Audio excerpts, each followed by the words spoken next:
Srimati Bhakti Vedanta Swami Namaste Saraswati Deve Gauravani Pachanine Nirvise Sasundara Srila Prabhupada Ki Jai Gaur Bhakta Vrinda Ki Jai.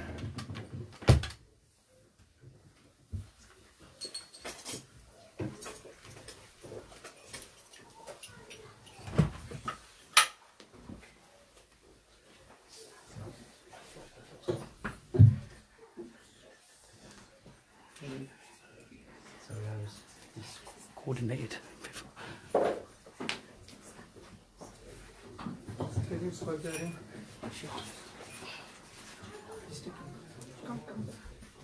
On the right side, bottom. Then, there's a camera there. So. Why don't you all come closer a little bit? So far away. I'm already feeling separation, and I haven't left yet. Oh, this is a bona fide mic stand. It goes like that. Anyone have a screwdriver?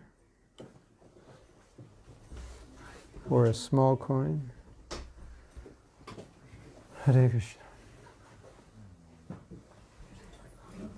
Namo Om Vishnu Padaya Krishna Prishtaya Bhutale Srimate Bhakti Vedanta Shamini Namane Namaste Saraswati Deve Gauravani Pracharine Nirvisesa Shunyavadi Paschatya Deshatarine. So I want to thank you all for coming. This celebration was just an excuse to see all of you at one time, because I was only here for one day. So I thought, well, what better way to get you to come? Well, the next best way is to serve pizza and ice cream. Then you would all come. But this is a good way to get you. Yeah. Okay. This one, yeah. I used to travel with one of these because every temple I went to had this problem, that it was loose or cheap. Okay. So I wanted to speak about something I was recently reading that Srila Prabhupada had said, which is quite amazing, and I think it's very important. It's a little, perhaps, unsettling what Prabhupada said. Maybe when you hear it, you don't want to believe it. Or you just want to block it out of your mind because you think Prabhupada didn't really mean it. Or in any number of ways you try to reconcile it in some way to kind of get rid of what he said. You want to hear what he said? Yes, okay. He said, the spiritual master thinks I am a nonsense. But if I can have a disciple who will become a pure devotee, then I will be very happy and I will consider my mission successful. If I can have a disciple who can become more Krishna conscious than me, that will be my greatest happiness, because I feel like I'm nothing. Of course you can say, well, that's just Prabhupada's humility. And of course, you're right if you say that. But at the same time, you can't discount what he said. Right? Okay, it's his humility, but he said it. So, what does he mean by that? When he says, I would be happy to see my disciple advance beyond me, or do more than me. Well, in one sense, you could say, you could say that's an order. That's what he's telling us to do. Become more advanced. Of course, a disciple is never going to think, yeah, my mission in life is to outdo my guru. He's never going to think like that. But taken another way, you're getting an instruction from your spiritual master who's saying, if you become a pure devotee, if you achieve prema, if you do amazing service, then I will be completely satisfied and feel that my mission was successful. That's interesting, right? You probably know in the story of Dhruva Maharaj, the purport, in regards to Dhruva bringing his mother or asking that his mother go back to Godhead with him. And Prabhupada said, if I have one pure disciple, then he can bring me back to Godhead. So it was a similar thing. He's thinking, of course, we said, Prabhupada go back to Godhead, he descended. What's he saying? But he's making the same point. And so we should take it kind of like an instruction. Like, my goal is to fulfill the desire of Prabhupada and be pure. Now, there's a very interesting video, and I've described this before, but I don't know if all of you have heard it. It was sent to me by a godbrother named Chitraka. And it's a video, it looks like San Francisco in like 1967. That's what it looks like, in a park. And so it's a video of one guy who's dancing by himself in the park. It's kind of strange dancing, like some new style of dancing, right? Unusual enough that you couldn't not notice it. And unusual enough that many people would be attracted to like dance like that. So he's dancing. I forget what he was doing. It was kind of like this, And two people come and join him, and they do the same thing he's doing. They're all doing this. And then this is like a live video. This is, it wasn't a drama. And then 3 more people come, and then 6 more people come.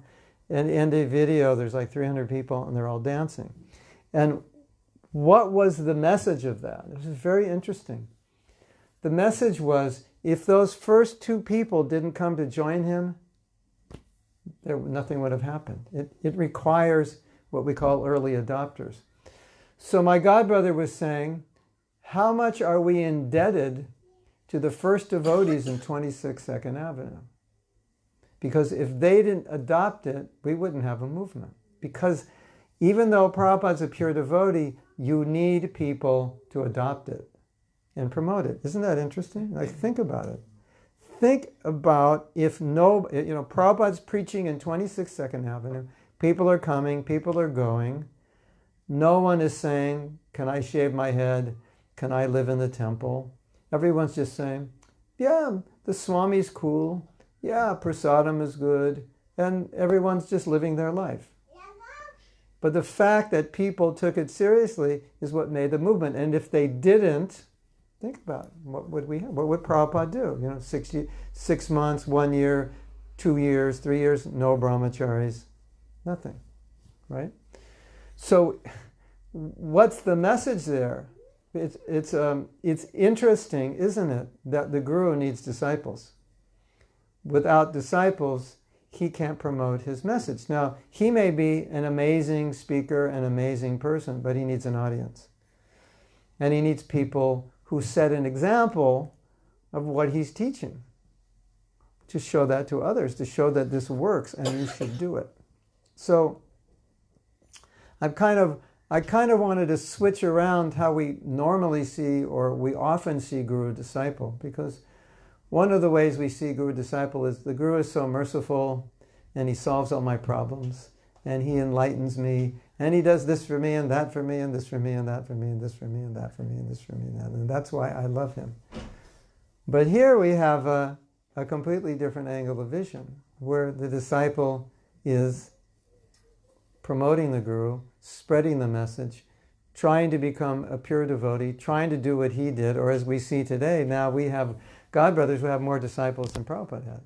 Isn't that amazing? And Prabhupada is beaming from cheek to cheek, seeing his disciples with doing so many wonderful things. He's so happy. So it's a meditation for all of us on Guru Seva, service to the Guru. So yes, we have problems. Yes, the Guru solves them. But then what do you do? Okay, your problem solved. Now what do you do? Send him another letter with a new problem? And every month, he gives you a quota. Okay, you're going to have 12 problems a year. 1 a month, that's all. Of course, the business of the guru is to help the disciple solve their problems and so forth.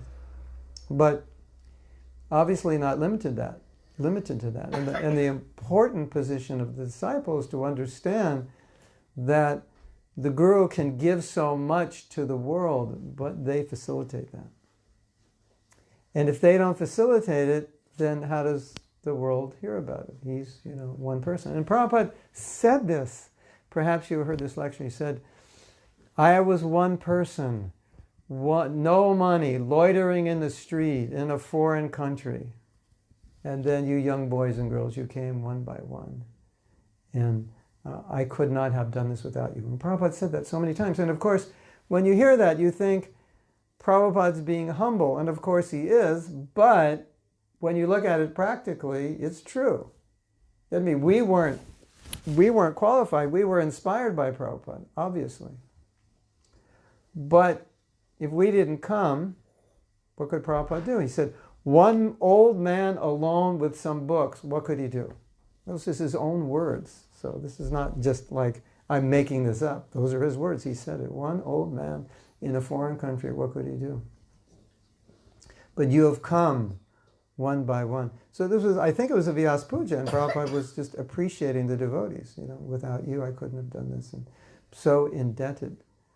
So it's a beautiful meditation for a disciple to think, okay, my spiritual master, he has service, he has a mission. Prabhupada has a mission. There's so much to do. Don't think, well, it's going to happen. That is like death. That's a death thought. Well, I can't do it, but someone will do it, right? Isn't it? Like, don't ever think like that. But always think, well, what can I do? What can I contribute? What does he want me to do? What does he want me to be? What is his vision? What is his heart? And how can I become that and do that? And how can I try to do the things that he wanted that he couldn't do? Now look at Prabhupada. Srila Bhaktisiddhanta, as we know, wanted to preach in the West, and he tried, and it didn't work, right? And he called his disciples back because not much was happening, and he was spending a lot of money. So to keep them in the West was costly, and there was really not much result. It wasn't worth it. So Prabhupada said he called them back disgusted that nothing happened, right? And then Prabhupada thinks, let me try. Because he knew that's what he wanted. And specifically, obviously, he was ordered to do that. So then Prabhupada comes, and he has no idea if he's going to be successful. He had doubts, definitely. He wasn't coming, oh yeah, this is going to be easy. There's a big hippie movement in New York and San Francisco. It's going to be easy. He had no idea what he was coming to. He had no idea. It seems that he saw it as a mission impossible. And that could only be successful by some mercy, because before he left India, he went to Mayapur and he was crying at the home of Nandanacharya, and the pujari said, why are you crying? He said, my guru has given me an impossible mission. And he's given me a mission that I'm completely unqualified to fulfill. So Prabhupada's going in that mood. But this was a desire of Srila Bhaktisiddhanta. And he did it. What Srila Bhaktisiddhanta couldn't do, he did it, but he always said it was by his mercy that I was successful. He never thought, oh, look at me, I'm better. Never in a million years. Always, I'm nothing. But still, this is what he wanted. And so the disciple doesn't think, oh, I'm outdoing my spiritual master. He thinks, by his mercy, I was able to do this. But this is what he wanted. Right? Now, there's Varnashram Prabhupada wanted. He couldn't institute it. Book distribution, of course, we know he wants opening temples, making devotees, training. So many things he wants. So that's how a disciple should think. My spiritual master has so many things he wants to do. How can I help make that happen? That's what my life is. So I just wanted to share that. And yeah, Hare Krishna. Srila Prabhupada ki jai. I mean, you can always speak more about the Guru and the mercy of the Guru.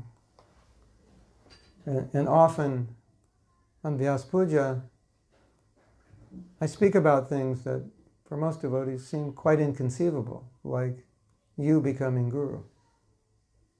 And you're sitting there going, yeah, right. Not in a million lifetimes. But it's the same principle. Prabhupada said, you become guru, Siksha Diksha. You become guru. That's the order. That's the desire of the guru. So we don't think, yeah, right, not in a million years. We think it's an order, so I have to do it. That's how we think. That's how a disciple thinks. He doesn't think, oh, I can't do that. My guru doesn't know me. If he knew me, he would never tell me to do that. The disciple just thinks, oh, okay. That's what he wants. Okay, we're going to have to figure this one out. We're going to have to try. You know, that's how the Hare Krishna movement began. A bunch of young devotees with Prabhupada's order, not thinking, oh, I can't do that, just thinking, okay, he gave us the order. How are you going to do it, Prabhu? I have no idea.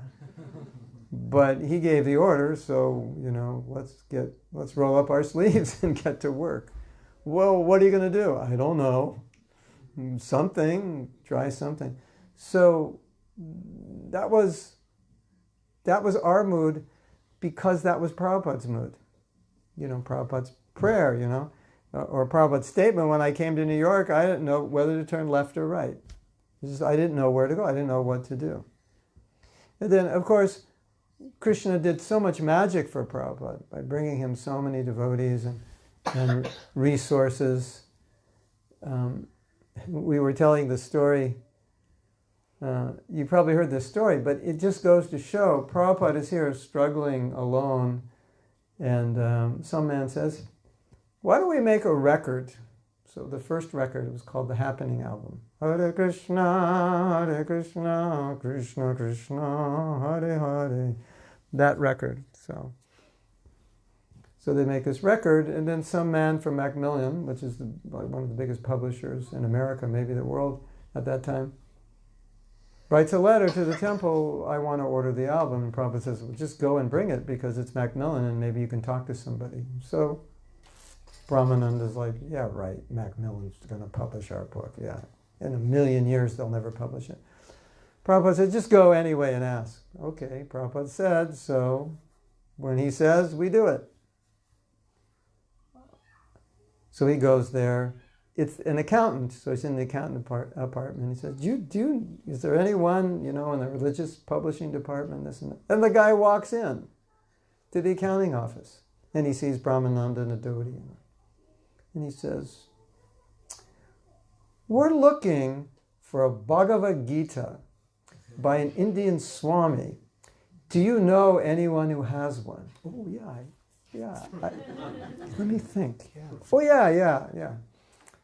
What's the likelihood of that happening, right? So, the order, impossible, but you do it, the impossible happens. Not because of you, but because of your willingness to do it. Then, Shama Sundar, 1968. He's in America, San Francisco. He gets an idea. Flash. The Beatles. Let's meet the Beatles. Yeah, right. Meet the Beatles. Yeah. Sure. That was his plan. You know, impossible. The biggest rock band in the history of rock and roll in 1968 were the Beatles. They were like off the charts, untouchable, famous. Practically every song they recorded became number one. It was just like, you know, no one had ever seen it. Like, you're going to meet the Beatles. What if Prabhupada said, go meet the Beatles and get them to become devotees? Yeah, right, sure. Yeah, but he said, yeah, we're going to meet them. So what happens? There's a big press conference in Apple Studios or Abbey Road or whatever it was. So he tries to walk in and the security are like, who are you? You can't come in here. I don't know what to do. And then, you know, soon after Yoko Ono gets out of her limousine and somehow or other, like, puts him together with George, or so, like George, you know, because he was thinking about devotees and he hadn't met any yet. And he said, come with me. And he gets in. So he goes upstairs. He's sitting in the room. All these people are talking, milling around. And the Beatles are in another room. And then the Beatles open. They look in, see who's there. And they don't go in. And, you know, John opens it, or Paul opens the door. And they go out. And none of them come into the press conference. And then George opens the door, sees Shama Sundar, straight to Shama Sundar. I've been looking for you guys. I got that Happening album. I'm chanting Hare Krishna. I got to talk to you. What are the chances of that happening? What to speak of a few weeks later? We need to record this. What to speak of it hitting the top 10 chart? What are the chances of that happening? So your guru says, I want you to meet George Harrison. I want you to get him to record, and I want that to be on the top 10. Like, yeah, right. Yeah, I'm going to do that. I didn't even graduate nursery school, and I'm still in kindergarten. You want me to do that? Yes. So you're not, as a disciple, you're not supposed to so much think what I can do, what I can't do. You're just like, okay, that's the order, so that's what our guru wants. Or the guru doesn't even give the order. Prabhupada said that's even a higher level of disciple. You know what he wants. There's a story. So Prabhupada's room in Los Angeles, the window was broken. And so Prabhupada told the GBC or temple president, fix the window. And then Prabhupada came the next year and said, did you fix the window? Oh, I forgot. And Prabhupada said, third class servant, you tell him what to do and he forgets. Second class servant, you tell him what to do and he does it. First class servant, you don't tell him what to do and he does it. He knows what to do. So that's even a higher stage. You know the heart of your master, so you know what he wants. And what you may not know is many, many projects in our movement that were started during Prabhupada's time were not started by Prabhupada. They were started by devotees who understood his heart. I think you all assume everything that went on during Prabhupada's time must have been directed by him, but it's not true. Inspired directly or even indirectly. But devotees reading something in the book and saying, oh, we should do this. It seems like this is the right thing. But Prabhupada never told them to do this. Of course, he told them some things, but not everything. So, the first class servant, he knows what's in the heart. And he thinks, oh, it would really be good if we could do this. Just like when Prabhupada would come somewhere, the devotees always tried to get the most important people in the city to meet him. Prabhupada wanted to meet important people and talk philosophy. So you'll always... Where did all these people come? How did they get all this cardinal and this professor and this psychologist and this writer? Somehow or other. That was their mood. We have to get the most important people. Because they knew that's what Prabhupada wanted. So that's the mood of the disciple. Not that I can do it, but just it needs to be done. So let's try.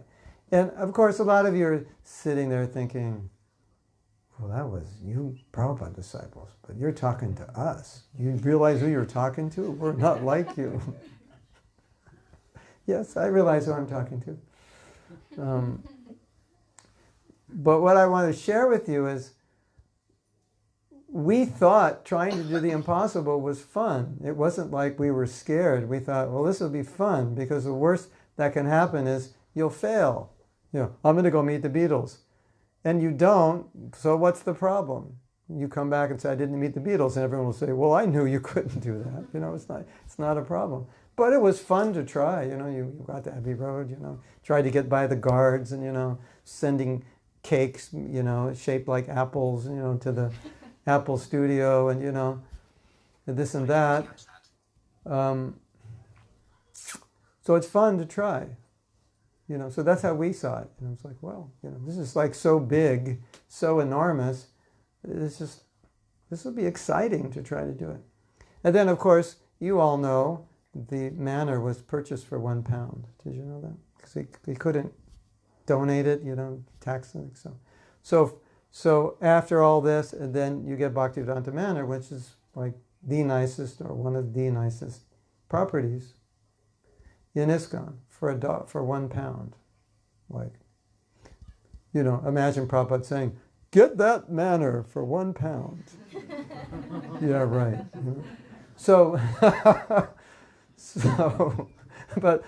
But look at what happened, right? And then, Prabhupada went to Detroit, he got this big mansion, like this super ornate mansion, like incredible. Nobody wanted it. It's in a bad neighborhood. He came in, no money. He bought it with no money. How? Because he told his disciples. Ambarish and another disciple who had a lot of money. He said, can you pay for it? Prabhupada will take care of it. Prabhupada came in, no money. Came out with the Fisher Mansion. and left with no money. That's how we did things. It wasn't ordinary.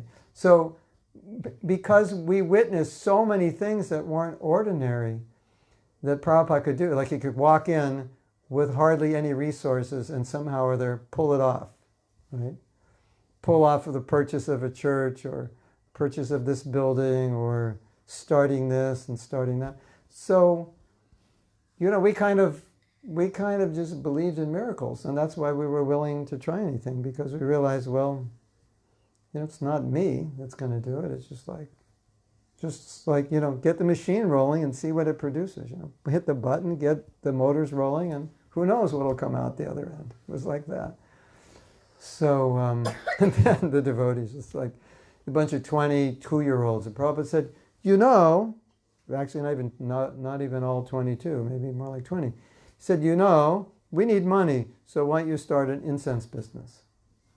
So they called it Spiritual Sky Incense. Maybe started in like 1969 in Los Angeles. Do you know the president of the Spiritual Sky Incense business, his picture was featured on Forbes 500 magazine because it became $1 million company, and all these like 20-year-olds, it was like what Google is now. That was like Spiritual Sky. A bunch of 20-year-olds, making $1 million, selling incense. That's pretty amazing, right? Isn't it? $1 million in 1970 was, it was something, right? So who would have imagined? Who would have thought?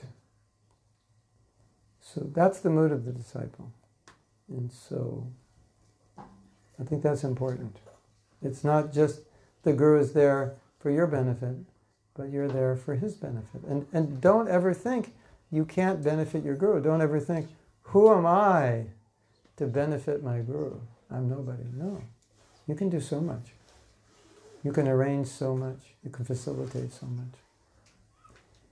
And your guru will be very happy, and you'll get more mercy. Yes? Is that okay? Is that okay? Is that more than okay? Does anyone want to ask any questions or clarification? Yes? Thank you, Prabhuji, for the wonderful class. And it's quite inspiring.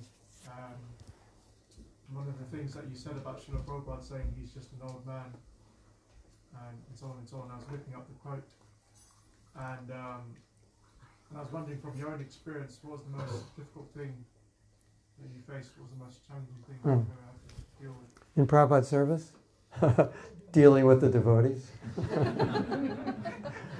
Well, not all the devotees, just the ones you don't want to deal with, the difficult ones.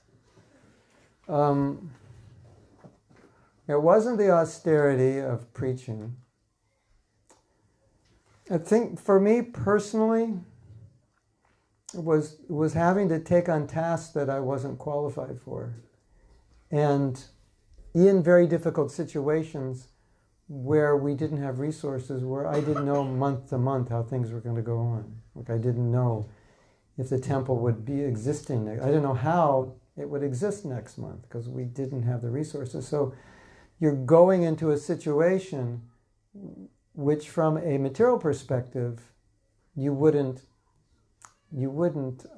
begin that enterprise because you just didn't have what you needed. And Prabhupada's saying, this is what we want you to do, and you have to figure out from month to month how to make it work. And you can't hire, you can't fire, you can't, go public and have people invest. It's like you have what you have. And so for me, that was probably the most difficult, just dealing with the anxiety of not knowing how this temple's going to go on or this project's going to go on, because from the material perspective, it's not going to go on. So I'll give you an example. So it's a kind of a funny story. There was a big meeting in America in 1970 in New Vrindavan. It was a very important meeting, and all the temple presidents were invited to come. And so when the temple president of Vancouver, Canada, went to the meeting, the devotees felt like they needed somebody to come up there and kind of be an ad hoc temple president while he was gone. He was gone for a few weeks. So I was in San Francisco, which is like maybe 12 or 1,500 miles away. And they said, we need you to go to Vancouver because their temple president is going to the meeting and they need somebody. So this temple, San Francisco, it was basically on fire. It was all, like 25 brahmacharis, a couple of brahmacharinis, a couple of householders. And San Francisco was just this very liberal, open-minded city. So we were on fire. So I came up to Vancouver, and there were only 3 devotees there. It was like an outpost. So they were not on fire. They were kind of dead. They were just alone, way up in Canada. So I came there with the San Francisco enthusiasm. Harinam Sankirtan Akija, Hare Krishna. They never saw anything like that. They were used to like, Sankirtan, oh my God, another day. Because that's what their temple president was like. He was like, when you turn the movie in slow motion, well, that's what he was like normally. It was just like, Hare Krishna. So I came up with this like gusto and intense enthusiasm, right? So then when he's coming back, and the day before he comes back, I go over to San Francisco, right? Then he comes back. And they didn't realize how much slow motion he was in till I left and had come and, like fast motion, and they were thinking, oh my God, he's really slow motion. So I returned to San Francisco a few days later. We get the message, all the devotees are going to leave Vancouver if you don't come back and become temple president. That's the message. I'm like, oh, great. I get to go to the far remote corner of America. There's, then there's Canada, but it's pretty remote. And I have, leave this beautiful temple of all these fired up brahmacharis and go there. But of course you do it, right? So then I get there, absolutely no training how to be a temple president, basically no training how to do anything except do kirtan. And so there's 3 devotees there. One really didn't like the fact that I was president, so we battled that one out. One who was schizophrenic, who would go from demon to Anandamoya, but you didn't know when. If you could time it, you could run away, Say on your watch, 10:30 is going to be a demon, run! But you didn't know when. It was just like, and when he turned into a demon, it was like, it was like hell. And then another one who's, his brain wasn't functioning right, and he left, and and there was some guru at that time who was saying he's God, and this devotee wrote to Prabhupada and said, you should surrender to this guru, he's God. So those are the 3 people I had in the temple. It was like, okay, this is going to be fun. And then the GBC comes up and he says, hey, here's the temple, here's this and that. And no problem, rent is $250 a month, you have $500 in the bank. So, okay, fine, so just do Sankirtan and sell spiritual sky incense, wholesale it and this and that. You'll be fine. So I go to pay the rent, I go to the bank, to get the 500 out. And they said, you don't have 500, you only have 50. Just a small detail, he missed 1 0, It's not a big problem, just a 0, right? So like, okay, here I am, this like 20-year-old, pretty useless for everything. I could play music, that's about it. I could talk philosophy, but now I have to come up with the money to pay the rent, right? What to do? So you imagine I'm going to bed at night thinking I'm the temple president and there's no money. And I'm not a criminal, so I'm not thinking about robbing anybody. I'm just thinking, what to do? So that kind of anxiety, And dealing with the schizophrenic, dealing with the one who's, doesn't really want me to be president, and the other one who's, the lights have been turned off in his brain, he doesn't understand Krishna consciousness, and that's like our temple. So, Vancouver is cold. It's colder than here. And our temple was an actually office building. We weren't supposed to live there. And centrally controlled heat. It goes off at 6 p.m. and it turns on at 8 a.m. So all night we had no heat. Just an added feature of the, context you could understand. We're living in an office. So I was like totally in anxiety, like what to do. So then, like the day before rent is due, the devotee joins. He goes, well, here's my life savings. I go, how much? He goes, $250. Like the day before, or maybe the day. I mean, I'm not exaggerating. It was either the day before or the day of the rent. And the landlord's coming, where's the rent? Then the devotee joins. Here's $250. Okay, here. It was like that, month to month. It was like, I didn't know where the money would come. I had no idea. So that was difficult. And in the height of my anxiety, I mean, it was very intense anxiety for me. In the height of that anxiety, I had a dream, and Prabhupada came to me, and he took my hand, he just rubbed it, like everything will be okay.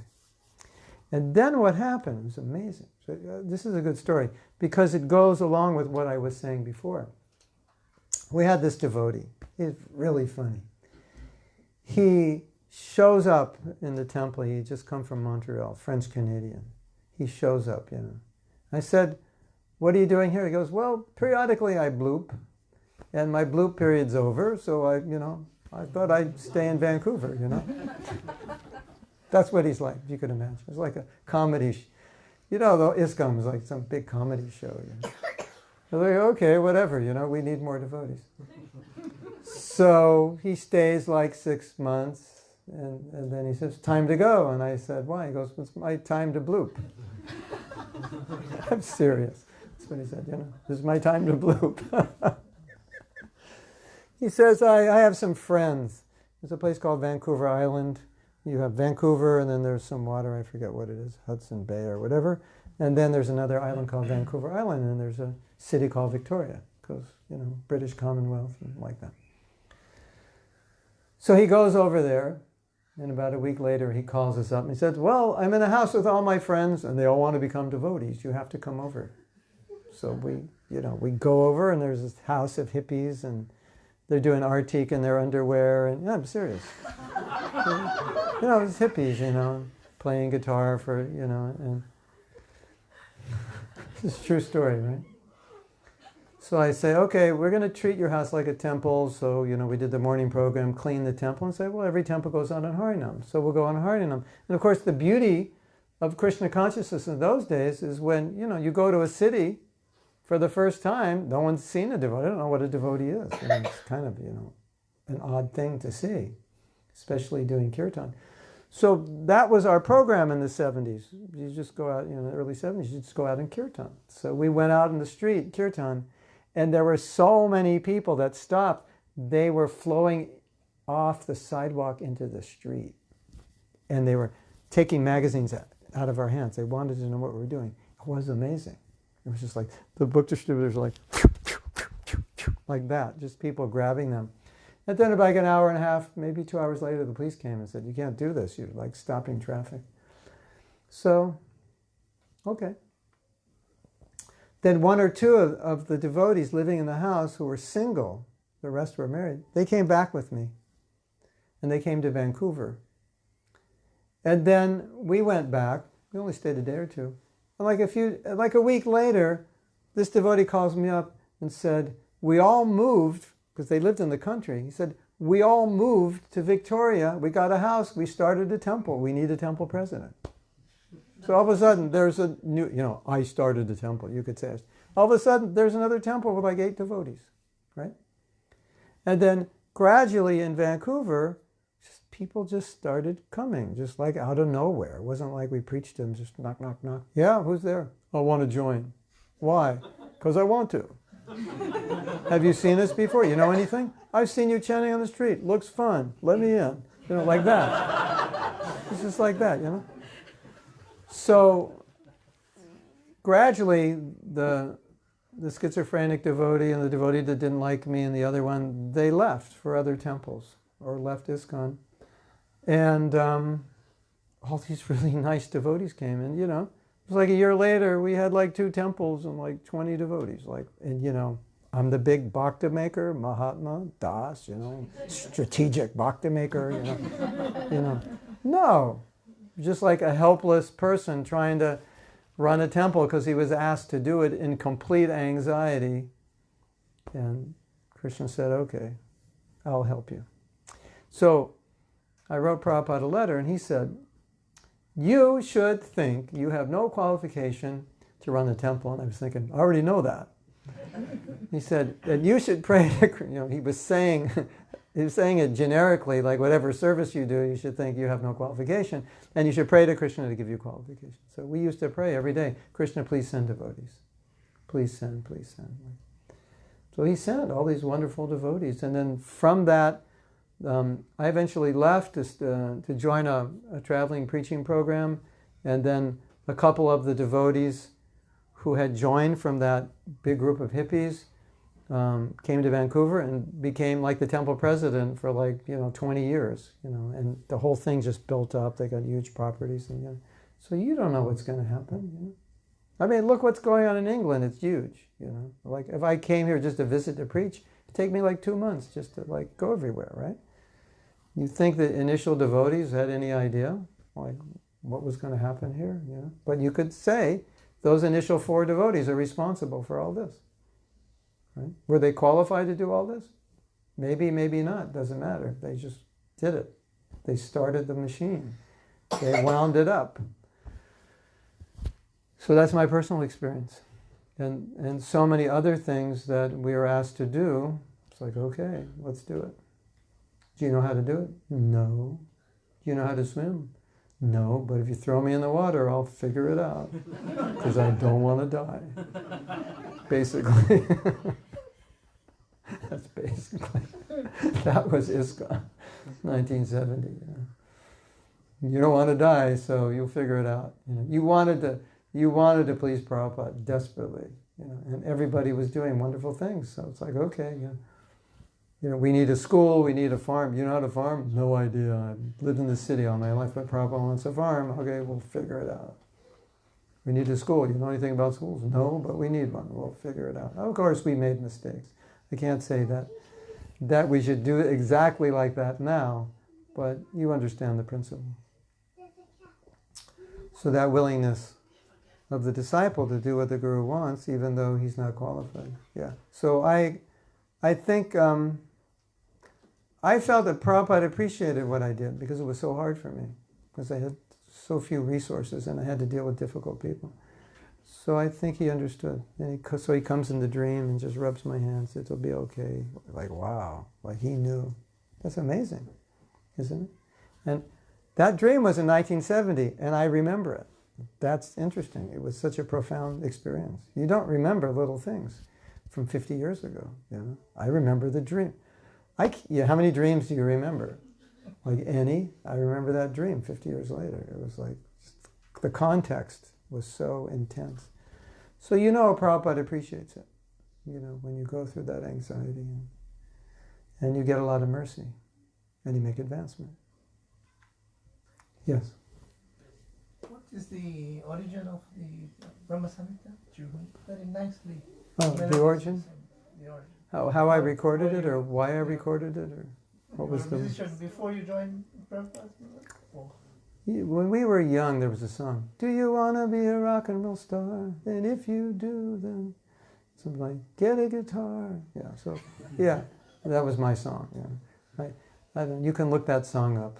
I don't know who sang it, but that was like a big song when we were young. You want to be a rock. So everyone who had a guitar wanted to be a rock and roll star. So yeah, I was very involved in music. It was a passion for me. So to my great pleasure, Krishna consciousness had so much music.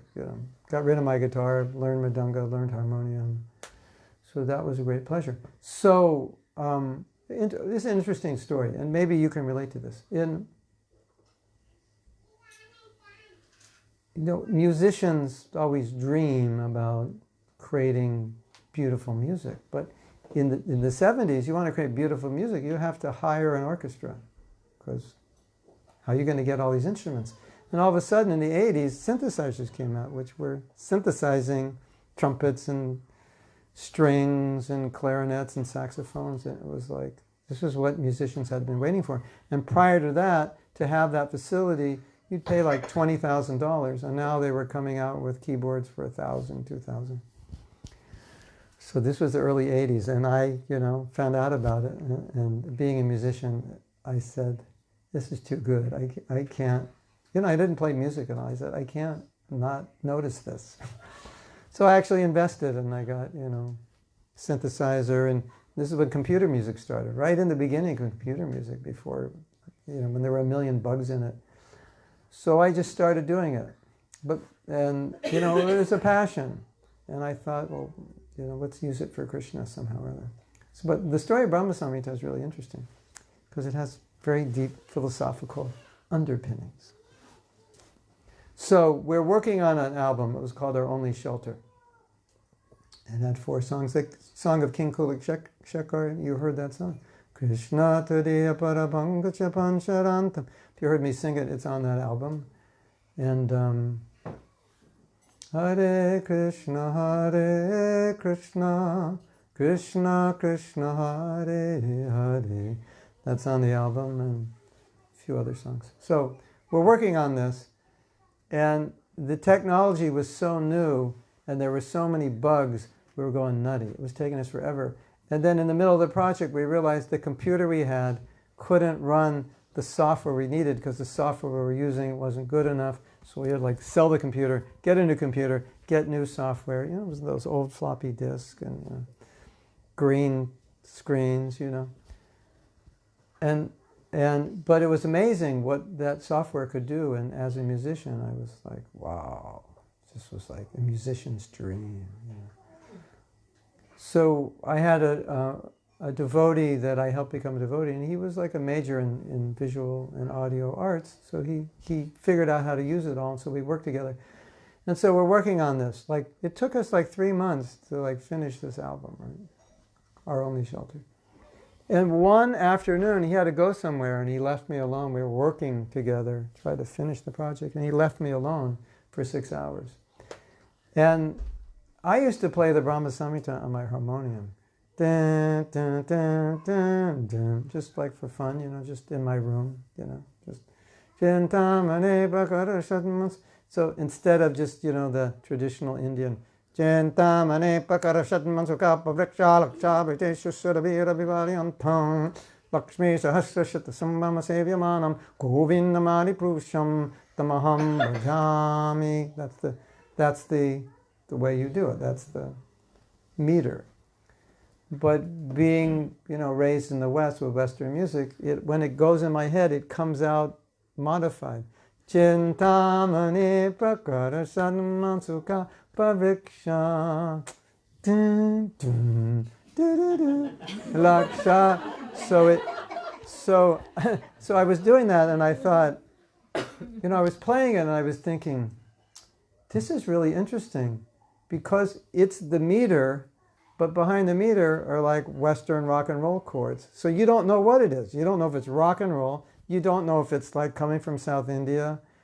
And I would perform it live on the street, and people would walk by and be like, "What's that?"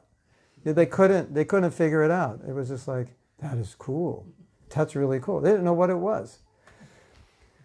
So one afternoon he goes away, and I had enough basic knowledge to lay down basic tracks with the MIDI program. So I got on the keyboard, dun dun dun. Dun, dun, dun, dun, dun, dun, dun, dun. So he comes back 6 hours later, and I go, listen to this. And he goes, wow, that's cool. So he stays up all night, and we work together for, we put, the finishing touches on it. It was just for fun, it was let's just do it. It's just wow, this is cool. We weren't thinking anything. It's just you get, you get an idea. Let's just do it because you can do it.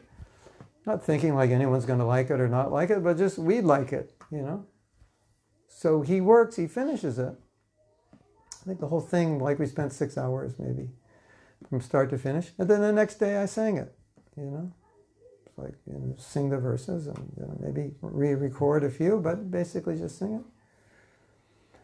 And then boom, it was like, everyone's like, the Brahma Samhita. Yeah, everywhere I go, you made the Brahma Samhita. Oh, Dandavats, Prabhu. Yeah. You're what's your name, Mahatma? You mean the one who made the Brahma Samhita? You know, it's like everywhere I go, I was like, you know, I become a star. You know, it's like, doesn't matter. India, Russia, England, wherever I go. Brahma, oh, that's amazing, Brahma Samhita. And, you know, Guru Kuli's like, I grew up with the Brahma Samhita. The lady writes me, I gave birth with Brahma Samhita. You know? I remember my birth every time it's serious. You know, I'm not bragging, I'm just saying this is what happened. It was an accident. And somebody put it up. I was like so stupid, I never put it on the internet. And now it's got like 600 hits and I still have $0 for it. You know? 600,000 people. That's just one of them. There are all kinds of them. So who knows how many, you know? It's like my other songs, you know, 10,000, 20,000, 1,000, 3, 2, you know, nothing big. And the other ones are like, this is it. This is going to be the hit. This is, you know, I made a song. I told my wife, this is it. We're going to be rich. We're going to get 1 million downloads. There's like 20,000 in Brahma Samhita. No intention of anything. There's 600 plus and 600,000 and growing.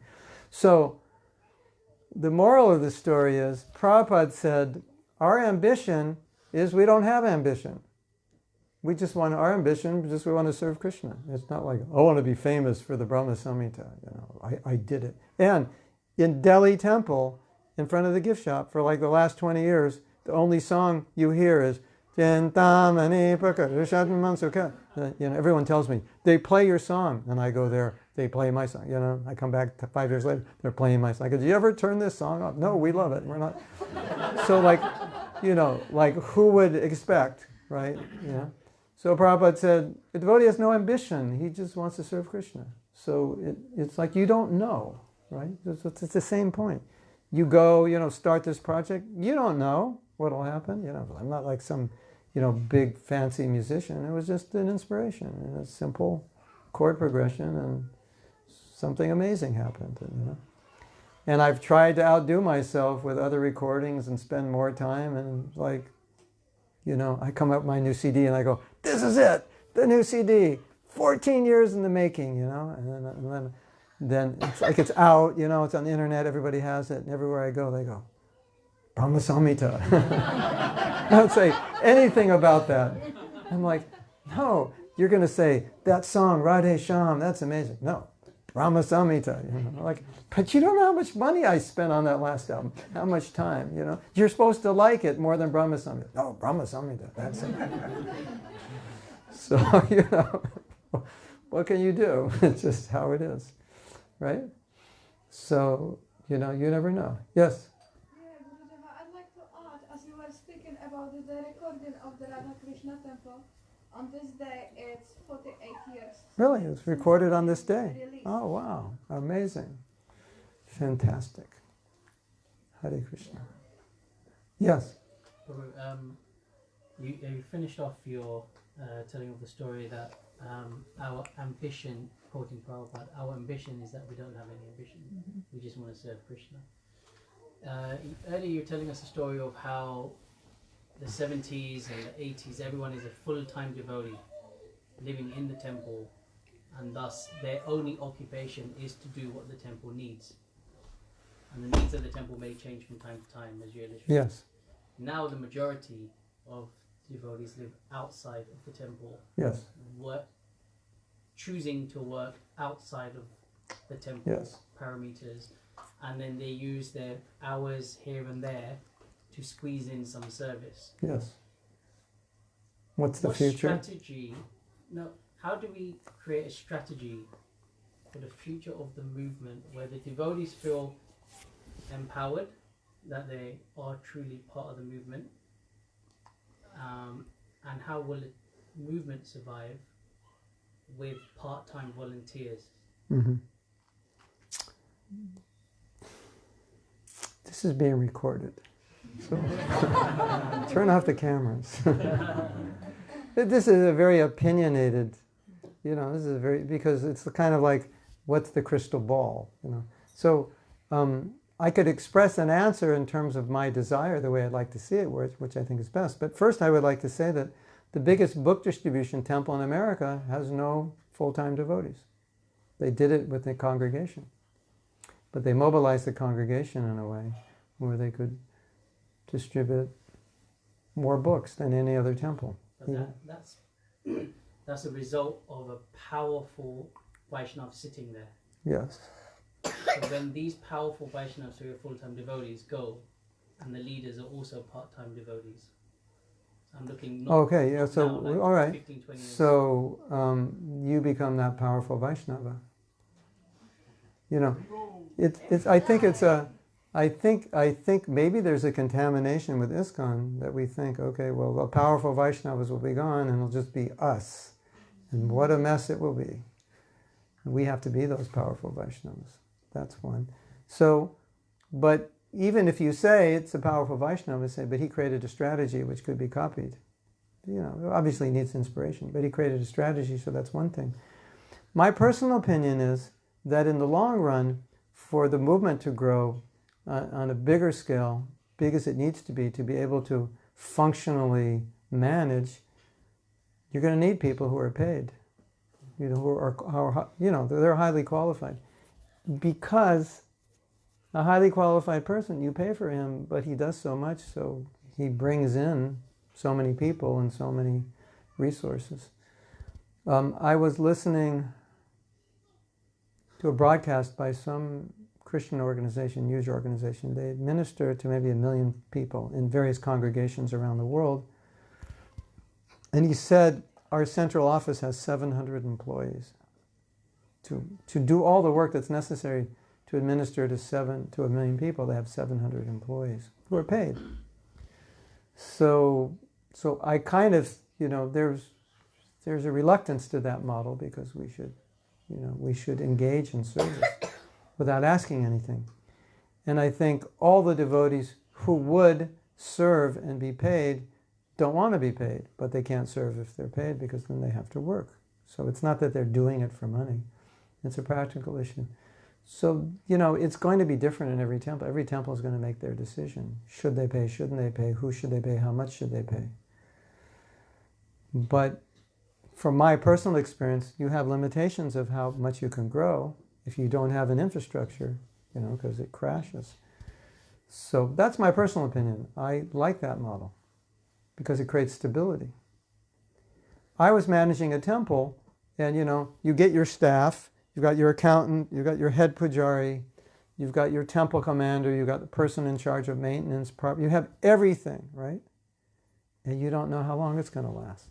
Because, you know, this guy decides, okay, I'm going to get married. He's gone, oh, I have no accountant. Now what do I do? You know, then I'm doing the accountant. You know, I'm the president, but I'm busy, and I don't even know accounting. And then your temple maintenance guy goes, now what do I do? You know, I can't afford it. He was a brahmachari. Now, you know. So I began thinking, well, why don't we raise enough money that I can just pay? Because they're grihastas, they need income. If they get a job and they make sufficient money, they're not going to leave. And I could have the same people 20 years ago still working. And how good are they going to be after 20 years of doing it? So that was the problem I faced, this changing.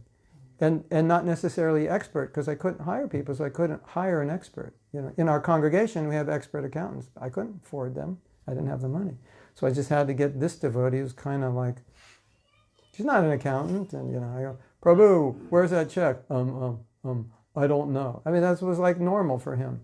Did you write the check? I don't know. Where's the other check? I don't know. How am I supposed to run the temple? But they had a calculator. He was Chinese. He might have had that.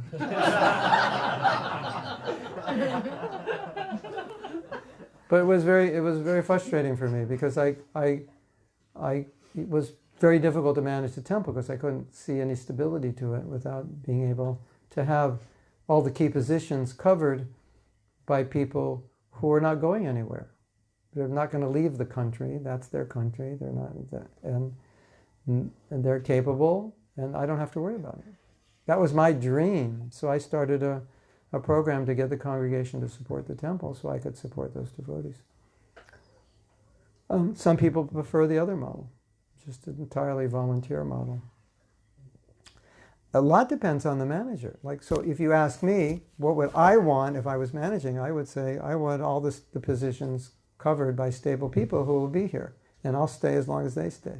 But if it's always coming and going, it's hard for me to really create something, because you get the program going, it depends on this leader, and then he leaves, and generally the programs fall apart to some degree until 5 years later, then you get another good guy. So so you just lost 5 years.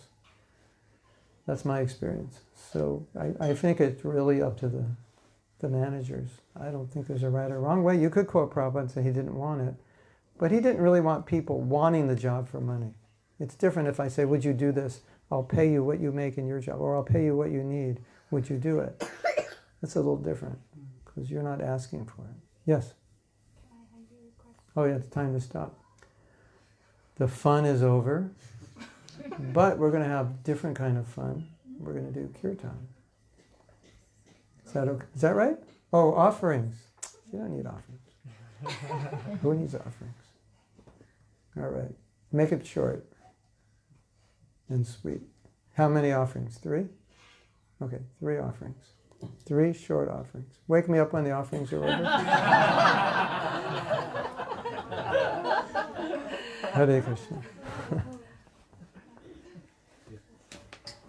You want the mic? Okay.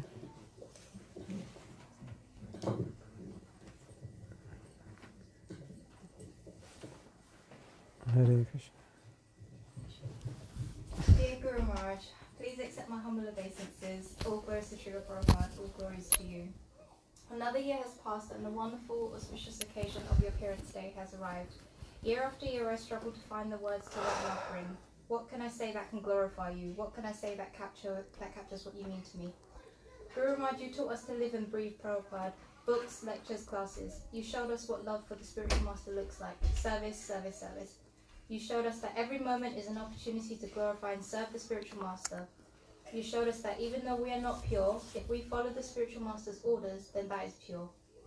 You taught us that if we simply follow what Prabhupada has given us, we will be successful. You show us that what Prabhupada has given us is complete. We require nothing else. We just need to follow his instructions. I pray for even a fraction of the sincerity, fidelity, and enthusiasm you have to Prabhupada. Guru Maharaj, you taught us to be compassionate and loving. You taught us to appreciate everything anyone does for us, to see the sincerity in their motives. You showed us what it means to be concerned for the welfare of others. You taught us that we are never too busy to help someone. You showed us what it means to be tolerant, to tolerate mistakes from a foolish disciple who thinks she knows best. You taught us to be grateful for everything and be happy with what Krishna has given us. You taught us to see the best in ourselves and use this in Krishna and Prabhupada's service. You showed us how to take care of others, and that if we are strong in our sadhana, we will be empowered to do so. You showed us to be selfless and care for others, despite our own inconveniences. I pray for even an ounce of compassion that you have for others and to be able to serve with this. Guru Maharaj, you taught us to be humble. You showed us that every moment is an opportunity to learn. You showed us that we can learn from everyone. We are never better than others. If we see ourselves this way, this will be our downfall. You showed us how to cooperate, even when we can't. You showed us that if we can control our false ego, we can be instruments in Krishna's service. I pray to have humility and not allow my false ego and senses to dictate my life. Guru Maharaj, you taught us to always keep trying. You taught us to never give up. You taught us that Prabhupada never gave up despite the impossible circumstances. You taught us that there is no failure. You taught us that failure only occurs when we do not try again. You taught us that there is never a situation where we do not have a choice to think of Krishna. You taught us that the endeavour is what matters. If we are sincere, Krishna will take care of us. I pray for the determination to continue trying no matter the circumstances, as you have demonstrated on many occasions. I pray to always remember that no matter what I am experiencing, you, / your spiritual master, have experienced this and worse. I have no excuse to not keep trying. Guru Maharaj, you taught us the meaning of acceptance. You taught us to love ourselves as we are because Krishna loves us. If we do not love ourselves, does that mean that some part of us does not love Krishna? You taught us to be responsible for our lives, our dreams, our emotions, our actions, our thoughts, our enthusiasm, and our service. You accepted us as we are, faults, anathas, and disqualification. You taught us that our value is not dependent on what others see. If Krishna can accept us, why can we not accept ourselves? I pray to be able to accept myself and others in this way. Once you told me that seeing our disqualification is the qualification to do your service. This is the only qualification I have to beg for your mercy and pray to become an instrument in helping you serve your spiritual master. I have been given much mercy, yet I choose not to take advantage of it and continue to be guided by my senses. Dearest Guru Maharaj, I pray to one day be able to use this mercy to become your servant. I pray to be able to follow your instructions, assist you in your service to your Guru, and render some service at your lotus feet. I pray that when I sing the prayers glorifying the Guru, these prayers are etched into my heart and I become attached to your instructions. I pray to develop love for Prabhupada, even a fraction of what you have. I pray to make it my life's mission to help you serve. Dearest Guru Maharaj, I am so eternally grateful for the service I have been able to render to you. I am grateful for the encouragement, love and blessings. I pray to be worthy of everything you have given me. Happy Appearance Day for Aspiring Servant. Thank you.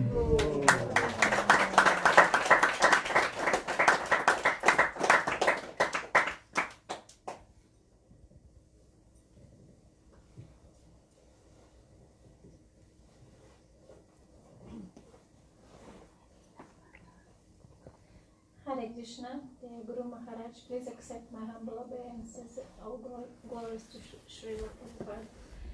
It is so difficult to express the gratitude I'm feeling for you. The day I met you, everything changed. It looked I was on my spiritual way, but the day I met you is everything started. My way just started then. I realized that it started from that very moment. You gave me a hand to go the real way. I was very down. It was very hard time, and you never slapped me with the shlokas. You supported, encouraged, inspired. I was feeling That's because I'm so old I forgot all my shlokas. I was feeling like a doormat, and you showed the way, what is the real way to being humble, how to accept myself the way I am. You always were very attentive to listen, therefore I'm learning to do this from you. I'm so happy you showed me how to find balance between material, emotional and spiritual way. Only now I see connection in this. Thank you so much. You came to my life to save me. I sit near Ganga listening to Prabhupada's kirtan, which I never dreamed of this. First time I feel that I have never feel this way.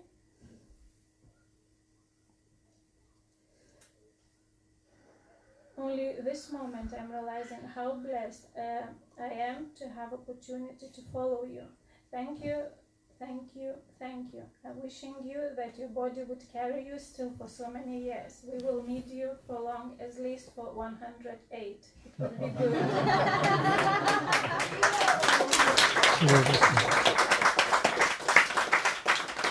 Wishing you that all your goals and your plans would be realized in most easy and simple way. Wishing you that every day would be an ecstasy for Krishna.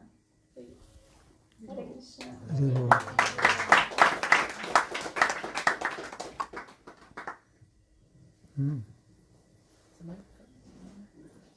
39 more years.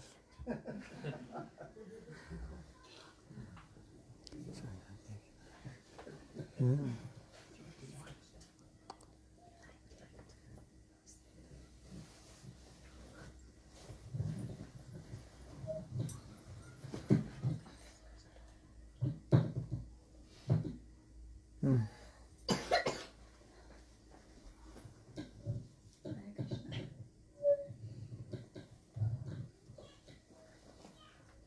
Dear Gurudeva, Yasya Prasadat Bhagavat Prasado, Yasya Prasadam Nagati Dutopi, Prayamstavam Tasya Yasasya Sadyam Vandigdu Guru Shri Charanarvindam. By the mercy of the spiritual master, one receives the benediction of Krishna. Without the grace of the spiritual master, one cannot make any advancement. Therefore, I should always remember and praise the spiritual master at least 3 times a day. I should offer my respectful obeisances onto the lotus feet of my spiritual master. Please accept my humble obeisances at your beautiful lotus feet. All glories to Srila Prabhupada and all glories to you on this blissful day of your Vyasa-puja. Perhaps today is just like any other day for you because you are so humble. but for us it is the most wonderful day. You are so merciful to give us an opportunity to write and express how much you mean to us. It is for our benefit, and I'm very grateful I can be part of the celebration of your Vyasa-puja. This particular verse of Sri Sri Guru Ashtakam reminds me of how fortunate I am to have your shelter. Through you I receive the benediction of Krishna, and without you I cannot have any advancement.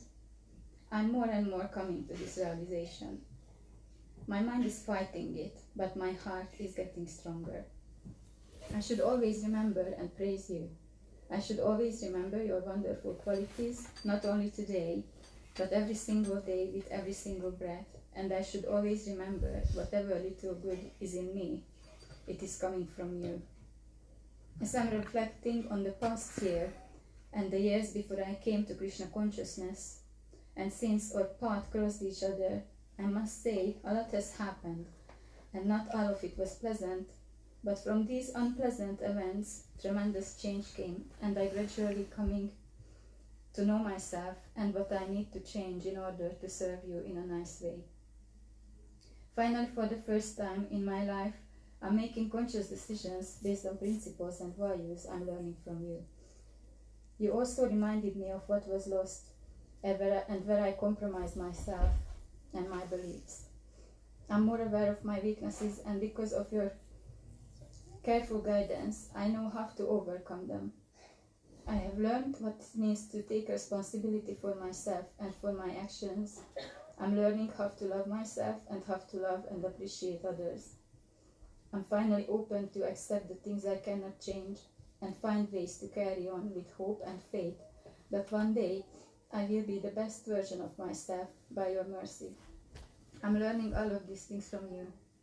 You make me believe that anything is possible as long as I have faith in you and Krishna.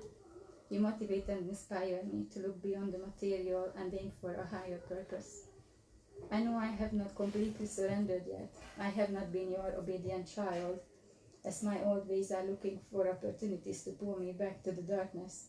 But your loving words gradually penetrating my ears and transforming my heart. Your melodious kirtans are breaking down the walls of ignorance and lit the desire in my heart for chanting and hearing. When I experience a tiny moment of bliss, I know it is by your grace and mercy on me. I pray that my ears will always be open to your words and instructions, and my heart will always be open to follow you in your footsteps, like a daughter follows her father. I pray whenever I have doubts, I will always remember to come to you and trust you and never get discouraged on my journey back to Krishna. I pray I stay enthusiastic.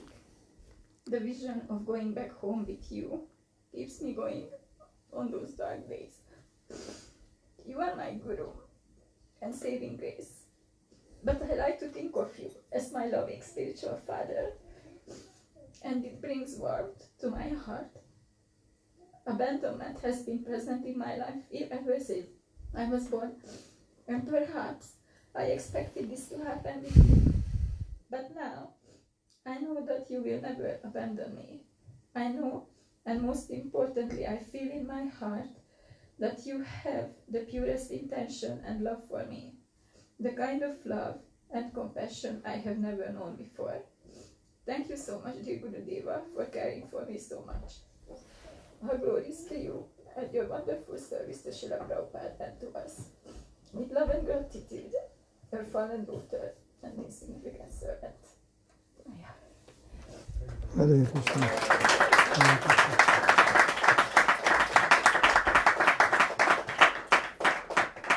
Kirtan?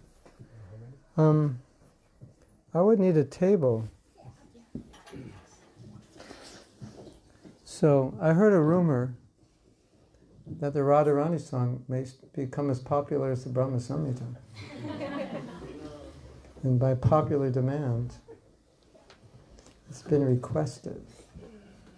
So we'll think about it. Maybe we'll chant it later. Hare Krishna.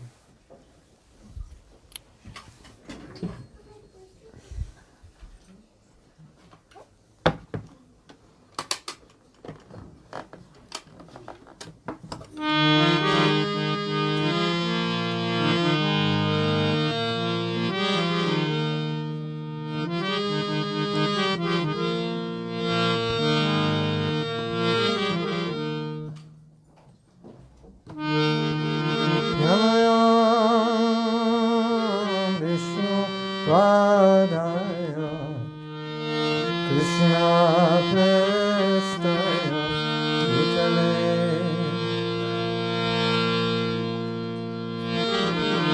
Simate Bhaktivedanta Swami Iti Namune Namah.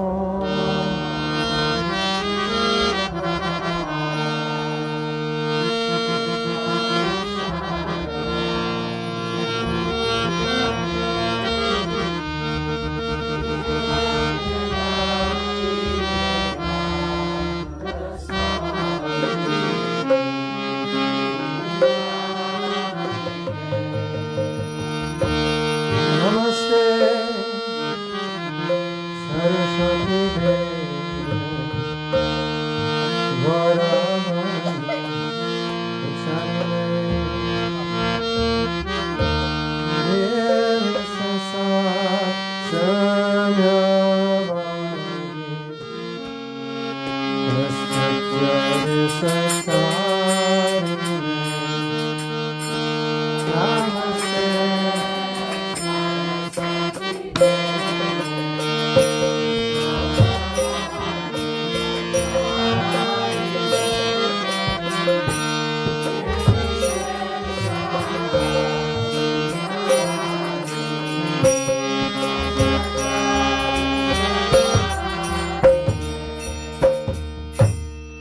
Sri Krishna Chaitanya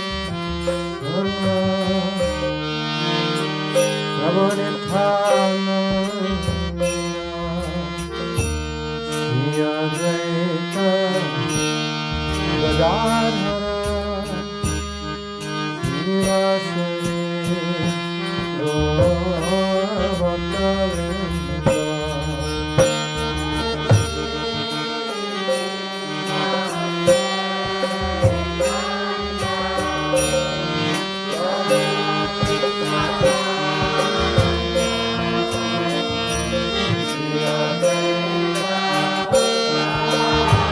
Gaur Hari, Gaur Hari. Gaura.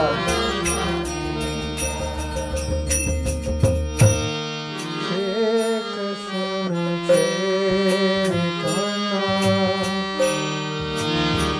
Prabhu Nityananda Sri Advaita Gadadhara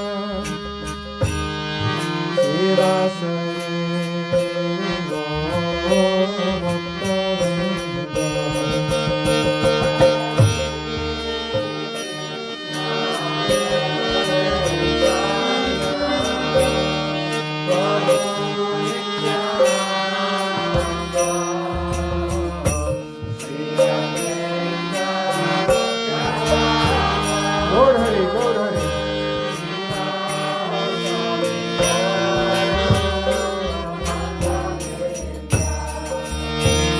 Hare Krishna, Hare Krishna, Krishna Krishna, Hare Hare, Hare Rama, Hare Rama, Rama Rama, Hare Hare, Hare Krishna, Hare Krishna. Krishna Krishna Hare Hare Hare Rama Hare Rama Rama Rama Hare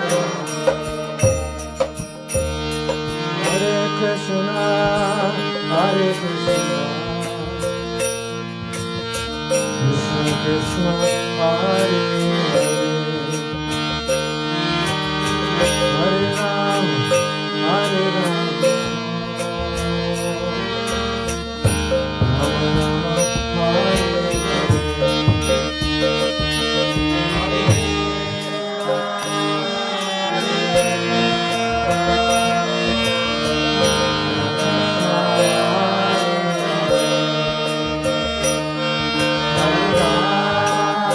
Hare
Everyone again. Hare Krishna, Hare Krishna, Krishna Krishna, Hare Hare, Hare Rama, Hare Rama, again, a little louder. Hare Krishna, Hare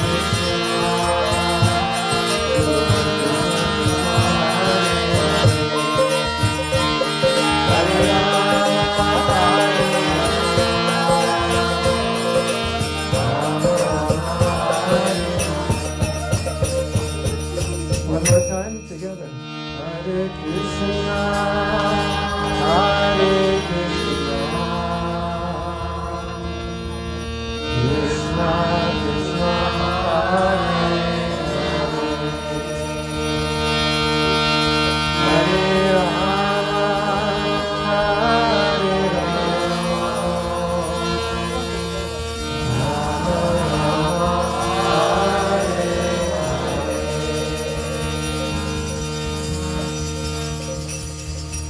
Hare I can't see you back there.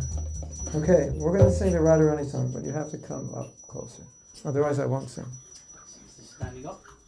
No, you can sit down. Just move up. Because the people in the back are like out the back door. So everybody move up as close as possible.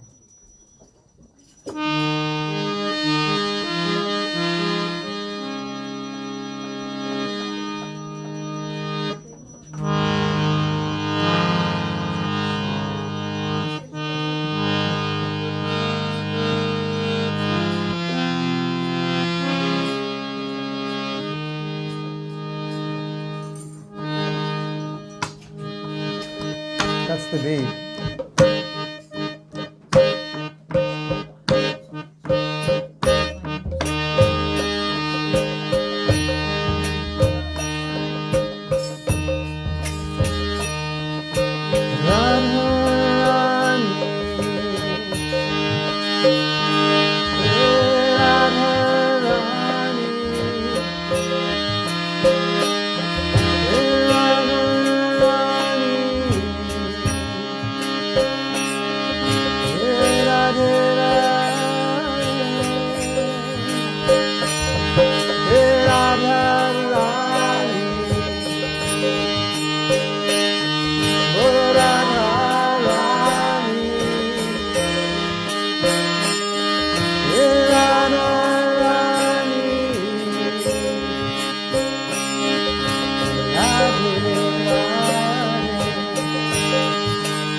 Oh, oh.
stop chanting Radharani?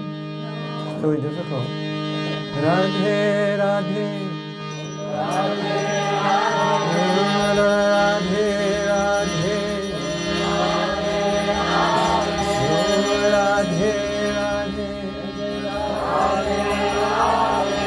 Radhe, Radhe.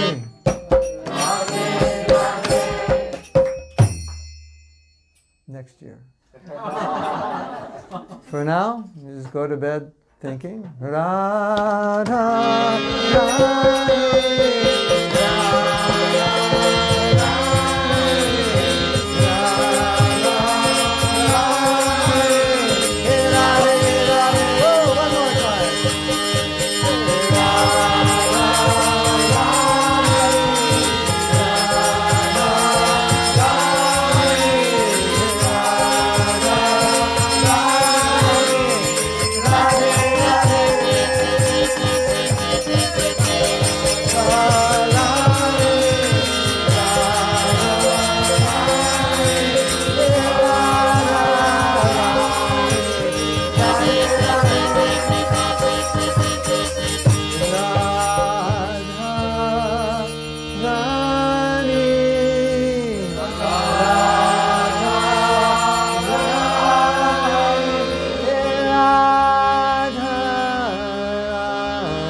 Nitai Gaura Premanande.